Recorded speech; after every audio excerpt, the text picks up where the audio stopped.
अस्सलामुअलैकुम दोस्तों, ये जनाब आली भी पैदल हज करने के लिए निकल पड़े हैं शिहाब चतुर की तरह।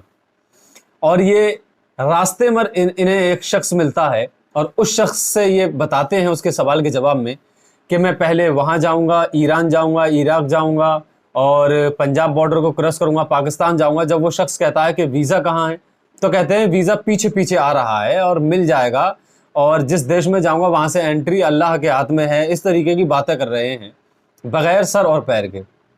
सबसे पहली बात ये कि हमें बगैर फैक्ट चेक किए कुरान की बात मानकर किसी भी ऐसी चीज़ को प्रमोट नहीं करना चाहिए। जब से ये वीडियो वायरल है तमाम मुसलमान इसको शेयर कर रहे हैं कि शिहाब को फेमस कर दिया, इन्हें भी फेमस कीजिए। शिहाब इस वजह से फेमस हुआ है क्योंकि उसने पिछले 1 या 1.5 साल से 12 या 15 महीने से पहले प्रोसेस शुरू कर दिया था। उसके लिए जद्दोजहद की थी, इंडियन एम्बेसी के चक्कर लगाए थे, गृह मंत्री से बात की थी, विदेश मंत्री से बात की थी, मंत्रालय से इजाज़त तलब की थी। तमाम प्रोसेस से गुजरने के बाद 1 या 1.5 साल के बाद उन्हें ये इजाज़त परमिशन मिली है कि वो इंडिया के कानून और यहाँ के शासन प्रशासन की नज़र में हिफाजत दस्ते के साथ मक्का तक पहुंचेंगे। इंडियन पुलिस उन्हें कहीं पाकिस्तान तक छोड़ेगी, पाकिस्तान पुलिस उन्हें इराक तक, ईरान वाली दुबई तक, दुबई से फिर मक्का। इस तरीके से उनका सफर तय है, सरकारों की नजर में है। कोई भी शख्स बगैर इंडिया के कानून की इजाजत के कहीं नहीं जा सकता। तो हमें पहली बात यह समझना है कि जब इन बुजुर्ग ने यह कह दिया कि मेरे पास कोई भी पासपोर्ट नहीं है, ना मैंने इंडियन एम्बेसी से इजाजत ली है, तो हमें अक्ल का इस्तेमाल करके खुद सोचना चाहिए कि ये बुजुर्ग बगैर परमिशन के कैसे जा सकते हैं और कोई दूसरा देश इन्हें अपने देश में एंट्री कैसे दे सकता है।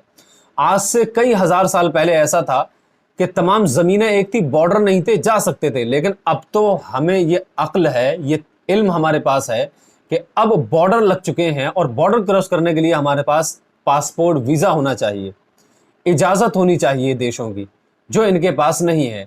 और दूसरी बात, ये एक बहुत बड़ा फेसबुक पेज है जिसने ये प्रूफ किया है कि ये साहब हज करने नहीं जा रहे हैं, बल्कि ये अजमेर ख्वाजा गरीब नवाज की बारगाह में जा रहे हैं। और 1-2 पत्रकार जो यूट्यूबर हैं इनके गांव में गए हैं। जब वो वापस आएंगे तब और तहकीक के साथ बताएंगे कि इसके पीछे की हकीकत क्या है। शिहाब ने जो मेहनत की थी वो मेहनत उसकी रंग लाई और उसने सरकार से इजाज़त तलब की है। और अल्लाह रब्बुल इज़्ज़त भी कुरान पाक में ये कहता है कि ये दुनिया दारुल असबाब है, यहाँ पर असबाब मुहैया करने पड़ते हैं, लेने पड़ते हैं, और उन असबाब के साथ हमें ज़िंदगी बसर करनी पड़ती है।